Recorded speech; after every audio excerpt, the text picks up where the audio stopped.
choosing the perfect spiritual diet for Lent. Now, some of you know that I've been doing a little bit of dieting myself here. Well, not really. Not technically, okay. I still like number 3s at McDonald's, okay? That's number 2? Yeah, number 2. Okay, McDonald's, okay. But, you know, I'm doing a bit better now, okay. My last trip to the doctor and my A1C test, it kind of frightened me. She kind of said, I'm going to put you on medicine for diabetes, okay, if you don't straighten up, okay. I said, I'll do it, I'll straighten up, okay. I know what I need to do. But the thing is that I don't have to go back for another 2.5 months, okay. So I'll straighten up by the time I get back there. Yes. For 3 months. 3 months. That's right. Thank you for that reminder. We are now in, of course, the Christian season of Lent. And the idea that we have this opportunity, like 40 days before Easter, and plus 6 Sundays, in order to prepare for this experience called Easter. And we get to understand and to experience the meaning, the metaphysical meaning of the cross and the resurrection on Easter. But, you know, this idea of having this time to prepare makes perfect sense, even though there's nothing in the New Testament that says we need to do this. This is a construct of the church. But it is very helpful for us to have this time of reflection. I think it's kind of like this. If in our personal life we're expecting some new experience and we're excited about it, we often make plans for it. We often prepare in some kind of way. We might buy a new pair of shoes, a new dress or a new suit, you know. We might plan a party or some kind of celebration for that new experience. And so it's just like that with Easter. So this time, this 40 days, we are about preparing for the Easter experience. Now, some people make a fad out of Lent. It's fashionable to let go of that number 2 and number 3 at McDonald's. Okay? And when it's food or something like that that we should let go of anyway, there are physical benefits to that. But there is another way, and Unity thinks that it might be a better way to practice and prepare for the Easter experience, and that is when we choose to select a spiritual diet to go on. Now, what I mean by that is the fasting and feasting that Unity talks about. This year, in our 2019 Lenten booklet from Unity, the title is called Fasting and Feasting, the 40-day preparation for Easter. And this fasting and feasting is taken in a spiritual way. So this time of Lent can become more valuable to us when we observe the time by lifting our mind from limited negative thinking. Thinking based on fear, worry, anger, jealousy, insecurity, hatred, and all the other negative things that come out when we allow our human ego to kind of run the show. And instead, we can use this time before Easter to consciously seek a greater realization of the truth of who we are, our connection to everyone else, and our connection to God. Unity churches, as well as other churches worldwide, are using this Lenten booklet. In fact, I sent it to the Ministers Association for all the ministers. I sent it via online, because it's online as well. Fasting and feasting, a spiritual practice for Lent in 2019. And so our Lenten practice consists of fasting, and that is abstaining. That means releasing, relinquishing, letting go of negative thoughts, and feasting, that is accepting, focusing on accepting, taking in, internalizing, expressing positive life, and loving thoughts, words, and actions. The writing being used by Unity in our Lenten booklet is written by William Ward. And enclosed in your program again this week is a copy of William Ward's Denials and Affirmations for the 40 Days of Lent. And today's word is actually the 6th one on that page, that left side. 1, 2, 3, 4, 5. Okay. In the actual booklet online, it is, I fast from words that pollute, and I feast on phrases that purify. And I like, instead of phases, I like words. I fast from words that pollute, and I feast on words that purify. That's just me. So what does it mean to fast on words that pollute? Now, to pollute something means basically to bring it down. We can pollute water by throwing trash into it. We can pollute our bodies by eating too much sugar. Even if it's dark chocolate, there's such a thing as too much of it.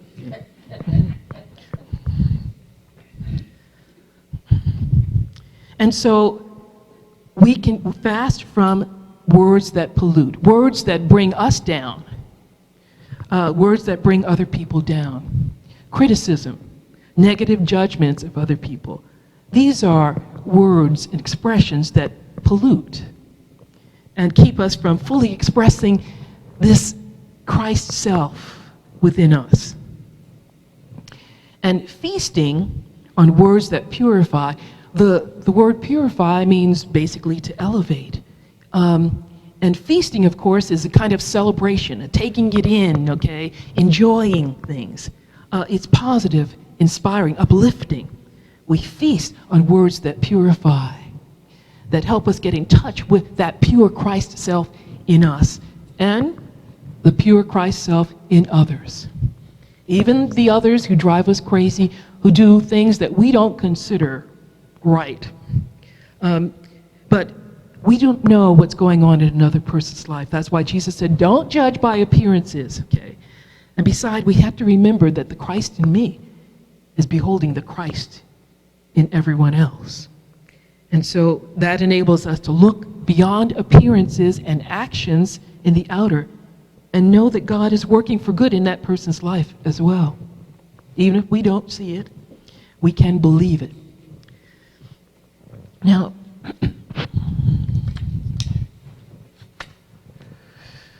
what we're basically doing is applying denial statements and affirmations. And when we reflect on what we're doing, the releasing of negative thoughts and ideas, and the feasting, the taking in, the consuming of positive thoughts and ideas, what we're really doing is choosing the perfect diet for Lent. We are letting go of some things, and we are feasting or taking in or consuming positive ideas. We fast from words that pollute by regularly keeping watch over our hearts and minds with compassion and having forgiveness for ourselves and others. Now, how often do we pollute thoughts that begin as positive thoughts? For example, someone may give us a compliment, and we immediately refuse to accept that compliment by negating ourselves, by belittling ourselves. And so we are taking that wonderful expression that another gave to us, and we are polluting it, casting it down, refusing to accept it. So that's another form of pollution that we do. We dismiss it by belittling ourselves. And sometimes we're excited about doing something new, and we're enthused about it until we begin thinking too much about it. And then we begin to have all those negative voices saying, you're not going to be successful, you're going to fail at this. and all the fear and anxiety comes up, and we decide not to take advantage of this opportunity or this blessing. So we close the door. We are polluting our own opportunity. Feelings of inadequacy surface and take over. It was pretty much like this, I believe, when Peter, Jesus' disciple, told Jesus, who was walking on the water, to the disciples in the boat. And Peter said, "Lord, if it's you, call me to you, and I'll walk on the water." Now, remember, first of all, that Jesus sent them to take the boat to the other side of the lake after they fed the 5,000 and everybody was happy. And Jesus told them to go, and he'd catch up with them later. So the story goes, and this is pretty funny, okay? They're out there on the boat, and all of a sudden, Jesus, he comes down from his prayer time in the mountain. He's walking on the water to them. Now, the pictures all show him with this white robe flowing in the wind, and he's walking on the water. And the disciples look up. "Oh my God, it's a ghost," they yell, and they're scared. They are frightened. "It's a ghost, it's a ghost." And Jesus says, "Wait a minute, boys, okay, it's me." And that's when Peter says, "Well, if it's you, call me to you on the water." And Jesus says, "Come." So Peter gets out of the boat, and he is strutting on that water. He is doing good, okay? He's making his way to Jesus. Then all of a sudden, the wind comes up, and he's looking around, okay? And it's blowing and whatever. He looks down at the water, okay? And you know what happens next. You know he sinks, okay? Because he is feasting on the wrong kind of diet. He is feasting on fear that he's unworthy, okay? That this is impossible. He's feasting on all of these limiting negative ideas. Whereas first, when Jesus said, "Come," he believed Jesus. Jesus said, "Come," that means I can come on the water. But then he took his eyes off Jesus. And this is what we do. There's a Peter in each one of us because the disciples represent qualities within us. And the experiences of the disciples represent the experiences that we have. And so we take our mind all that presence of God in us, and we begin to sink in the water. We fail. We are consuming, taking in, and feasting on the wrong kind of diet for Lent. So what do we do about this? What do we do when we find that we are feasting on the wrong kind of food? That we have been feasting, consuming, imbibing negativity. And this has come in and worked us to the point where we don't succeed. Well, we can do what Jesus did. Now, some people say, well, Jesus didn't see sickness, okay? Jesus didn't see injustice. Well, Jesus had to see those things, okay, because he healed them. What Jesus didn't do was say, this is real and permanent and eternal and lasting in you.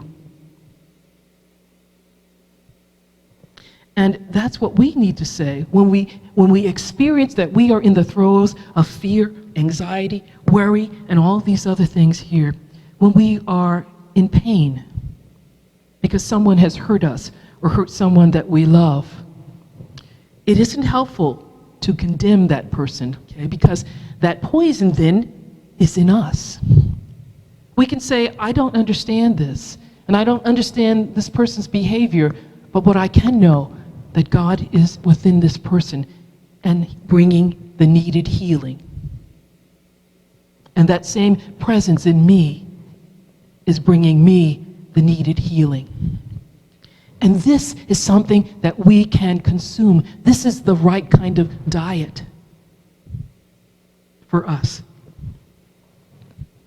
To feast is to celebrate and rejoice and to delight in things. To delight in what is pure, what is absolute, what is whole.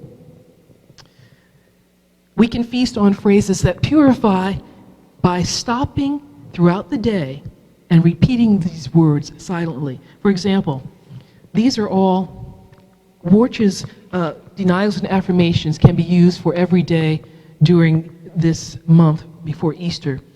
Or you can select the ones that you really want to work on. I fast from pessimism, and I feast on optimism.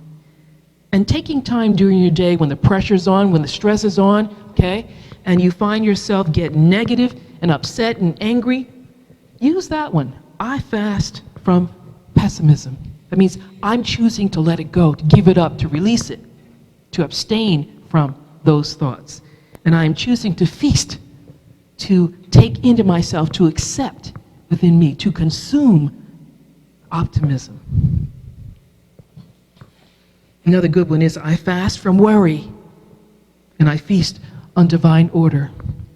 You know, I thought about the shooting, and I thought about the fact that it took place in a church, a sacred place, a place that most people felt was safe and comforting. And I thought that thereafter it might be difficult for some of those people to think of their church in that way, as a place that was safe. But when we give in to that kind of feeling, we are feasting on the worry. And we should be fasting from the worry and feasting on divine order, feasting on the idea that God is present, even in the worst of situations, feasting on the love of that God within us, and the healing process in us. So we can feast by stopping throughout the day to remind ourselves of what we need to let go of and the things that are wonderful to consume. The perfect diet for Lent.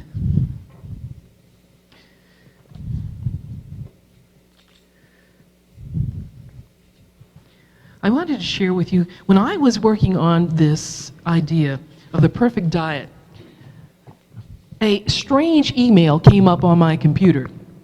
And this email was actually, it was an article that someone had written, and I'm not sure how I came to receive it. Okay? I'm thinking one of those health sites or something on WebMD or something like that, okay? Because what the article was, it basically had a message. Its title was, let's see if I can remember what that was, okay? Oh, here, the title was, do you want more easy protein? Go eat a bug. And I thought, go eat a bug. But it interested me, so I began to read the article, and I was impressed. It almost made me think about the possibility of my eating a bug. But no. The article was written by a woman named Kathleen Doheny, and she interviewed a 42-year-old California woman whose name was Farah Bayer. And Farah was a long-time insectivore. I'd never heard that word before. She was an insectivore, someone who eats insects. And when the article begins, she's in an ice cream shop, and she's trying to decide what kind of topping to put on her ice cream. And she decides to get the crickets, the crushed crickets, to put on top of her ice cream, chocolate-covered crickets. And I thought, you. Okay. Did I screw up my face well enough? Yeah, okay. You. Okay. But what she said is that it tasted, she liked the taste of those chocolate-covered crickets. And she even liked the crickets when there was no chocolate on them. But that wasn't the only insect that she ate. Crickets were her favorite. But she went on to say that chocolate-covered scorpions taste like a Nestle's Crunch Bar.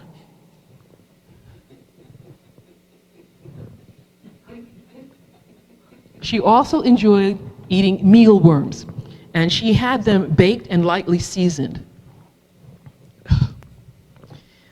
There is underway, the article said, a movement to encourage the consumption of insects and to make it not a weird thing, but a common practice in our country, as it already is in many other countries in the world. In 2013, the United Nations made a report that noted that insects can feed the world's growing population with less negative effect on the environment than other foods. The Food and Agriculture Organization of the United Nations issued a document, a report, which they called Edible Insects, Future Prospects for Food and Feed Security. And in the foreword of this report, the authors said, it is widely accepted that by 2050, the world will host 9 billion people. And in 2018, that's last year, we had 7.9 billion. So to accommodate this increase in number, the authors of this article said that the current food production is going to need to almost double. And the report began to detail how insects, edible insects, can be a solution to this and provide all the essential 9 amino acids that human beings need. Insects, they wrote, are nutritious, digestible, and allergy-free for the most part. Is this making you want to try some insects? I'm getting hungry for crickets right now. Oh, well, you've had some?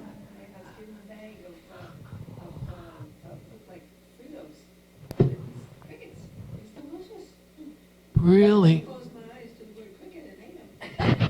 Okay. Well, all right. You're good. Oh my goodness. Okay. The article also said that restaurants are featuring insects. Sometimes these are considered gourmet items. And they are finding, the University of Wisconsin did a study. And the doctors there said they took men and women, and for 2 weeks they fed them crickets in powder form. And they mostly put the powder form crickets in muffins and biscuits and baked kind of goods like that, okay? And so these folks ate them. I'm thinking maybe with a lot of sugar, maybe, I don't know, okay? But what they found, they tested the blood and the stool of these folks before they began, and then at the end of the study, after 2 weeks, they tested them again, and what they found is that eating this cricket powder stabilized their gut bacteria, their gut biome, and it also brought down inflammation in their bodies. So at least crickets were found to be quite a good thing. Now, the food list for insects includes beetles, caterpillars, bees and wasps, and ants. Now, I've heard of people eating chocolate-covered ants. I've never had one, okay, but others have. Followed by grasshoppers, locusts, crickets, mealworms, and some other insects. Now, the ick factor is real for most people, and it has to be dealt with. This is what the authors of this study said. And they believe that we can overcome this ick factor if we begin thinking differently about the bugs that are commercially grown for human consumption. Not just any old bug. These are bugs that are farmed, okay? There are cricket farms right now in some places. There was one in Louisiana, and that guy is doing a great business with chips that are made from cricket powder. I don't think I will visit there, but I'm grateful that he's doing a good business, okay? Now, they said if we start thinking about bugs that are grown commercially and we begin training the children, the next generation, they'll be able to overcome this ick factor that most of us have. Now, I'm going to tell you, insects may not be the perfect diet for Lent. At least they aren't for me, okay, at this time in my life. Maybe some other time. You could fast from negative thoughts about eating insects. I probably could, but I've got other things that I could be fasting from, probably more important than this. But there is another kind of diet that I want to share with you this morning because I think this is a more perfect diet. It's called the peace diet. John Ratz. Now, in your program, there are a couple of quotes by John Ratz, R-A-A-T-Z. He's the founder of the Global Alliance for Transformational Entertainment, or GATE. It's an involving membership of community people, creative business people, technical professionals in the entertainment and media industry. He said that many of them realized the vital and expanding role that media and entertainment play in influencing how we create our lives and the world.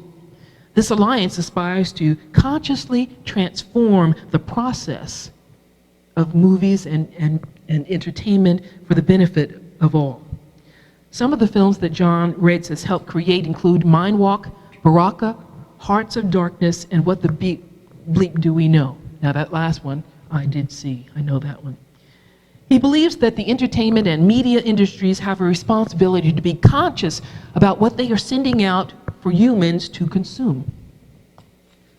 So this is a different kind of fasting and feasting, because we're talking about the sights and sounds around us in our media, what we hear on the radio, on television, on the news broadcasts, the sounds that we hear in our music, that's the music that's all around us, the words that are being spoken. And all of these things, the violence and the war and the fighting, that's part of our everyday media and the movies and that kind of thing. He said these all have an effect on people, consciously, unconsciously. And it has an effect on our children as well. And John says that it's no wonder that we live in such a violent society, because our media is filled with violence.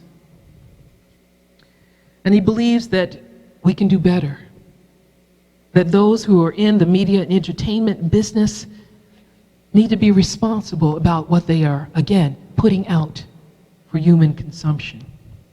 He's not saying that we have to completely eliminate these kinds of images, particularly if they are part of an important story. But he believes that we need to create and support a new set of media values, the purpose being to transform entertainment in the media and to help us transform ourselves as we partake of the media. He explained there is an audience of people out there who are starved for programming that is uplifting, that is inspiring, and that shares the wisdom of the world with us. I'm excited about that. I'm one of those people.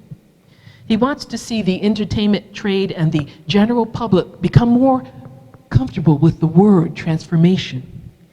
He said, we want to be able to say that there's comedy, there's action and adventure, there's drama, and there's transformation, movies. And to have this be an accepted genre. He said, for me, I believe that our media diets, that which we metabolize in the form of media and entertainment, radically affects the states of our mind and our emotional situations. When we expose our minds, he said, and our emotions to the peace within us, it has a dramatic effect on how we relate to ourselves, to those close by us, and to others in general. My feeling, he said, that if we are pursuing our dharma, our life's purpose, our truth, and we're following the natural impulses, he said, that come up within us, then everything that we do will go to support our dharma, our truth, our path. He said, when people get in touch with this level of being in themselves, it flows into their work. It flows into their creative activities. If they are producers, movie producers, it flows into the work that they produce, artists, musicians, and it changes what we are able to consume from this output. And at the end of this interview in this book, there is a couple of questions that we're being asked to reflect on. How healthy is your media diet? Notice the music and the messages that surround you in your daily environment. Reflect on how these messages might be impacting you consciously and unconsciously. And then we're invited to take what he calls the Peace Builder Challenge, to heighten our awareness of toxic or violent messages that we're receiving through commercials, through music and television and other forms of entertainment, media. He says that for 2 weeks, we are to watch what we hear, watch what we see in images, and be aware of what we're hearing in the audios. And we are to basically go on a fast from the media that is negative or violent. He says for at least 2 weeks, refuse to watch programming that depicts violence as a form of entertainment. Infuse your media diet, he says, with healthy, peace-filled alternatives, and then notice how good you feel. And then he said, radiate this feeling of peace in your world. It is the perfect diet, the perfect spiritual diet for Lent. God bless you as we all figure out what is the perfect spiritual diet for us during our Lenten season.